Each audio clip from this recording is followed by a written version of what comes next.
Coba untuk sesaat bayangkan ini.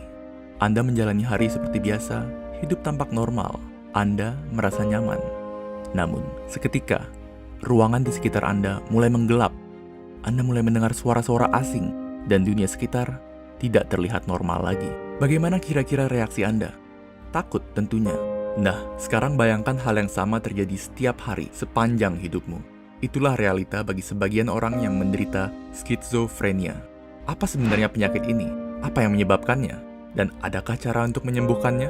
Untuk menjawab semua pertanyaan tersebut, mari kita simak dalam video ini.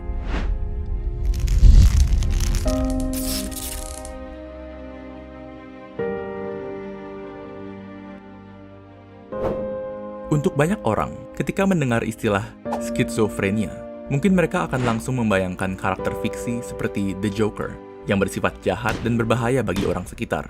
Stigma negatif ini tidak menggambarkan skizofrenia secara menyeluruh dan tidak akurat sama sekali. Setiap penderita skizofrenia dapat mengalami gejala yang berbeda-beda. Secara sederhana, gejala-gejala ini dapat dibagi menjadi 3, yaitu gejala positif, negatif, dan kognitif. Gejala positif skizofrenia adalah terjadinya perubahan pada tingkah laku dan pikiran, seperti berhalusinasi, yaitu melihat, mendengar, atau bahkan mencicipi sesuatu yang sebenarnya tidak ada. Gejala negatif merupakan timbulnya sikap apatis terhadap lingkungan sekitar, merasa hampa, dan tidak termotivasi melakukan apapun. Sementara itu, gejala kognitif lebih sulit untuk dilihat. Pada umumnya, gejala ini menimbulkan kesulitan untuk menjalani kegiatan sehari-hari. Contoh yang paling sering terjadi adalah kesulitan berkonsentrasi.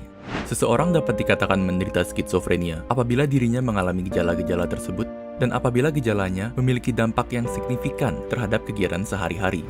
Skizofrenia menyerang sekitar lebih dari 23 juta orang di dunia. Sementara di Indonesia, penderita skizofrenia mencapai sekitar 400.000 orang. Dan kebanyakan dari mereka justru dikucilkan alih-alih diberikan pengobatan dan perawatan. Sama seperti penyakit kejiwaan lainnya, penyebab dari skizofrenia belum diketahui secara pasti.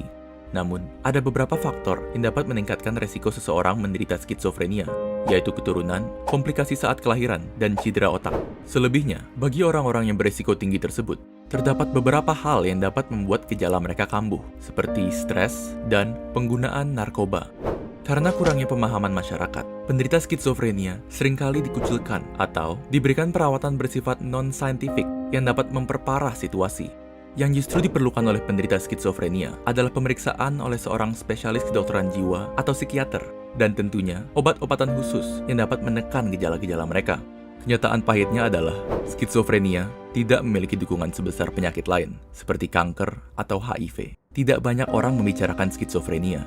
Oleh karena itu, orang yang memahami dan memberi dukungan bagi penderita skizofrenia sangat sedikit.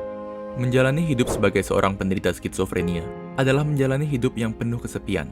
Tetapi Anda mampu merubah hal tersebut, mulai dengan berhenti mengecap penderita skizofrenia sebagai orang gila.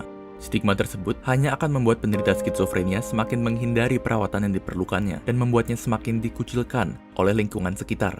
Selanjutnya, pahami skizofrenia lebih dalam. Seringkali yang kita takuti adalah hal yang tidak kita pahami. Hal ini terbukti dengan begitu banyak penderita skizofrenia di Indonesia yang terlantar atau dipasung. Semakin banyak orang memahami skizofrenia, semakin banyak pula penderita skizofrenia yang tertolong dan mendapatkan perawatan yang diperlukannya. Sekian untuk video kali ini. Apabila Anda atau orang yang Anda kenal menderita skizofrenia, Anda bisa mengacu pada link di kolom deskripsi untuk menghubungi beberapa komunitas peduli skizofrenia. Seperti biasa, jangan lupa untuk like, share, dan subscribe ke Neuron supaya kalian tidak ketinggalan video-video baru kami. Jika ada topik yang kalian ingin kami bahas, kalian bisa tulis itu juga di kolom komentar. Semua link untuk sumber yang kami gunakan dalam video ini dapat kalian lihat di kolom deskripsi. Terima kasih telah menonton, dan sampai jumpa di video berikutnya.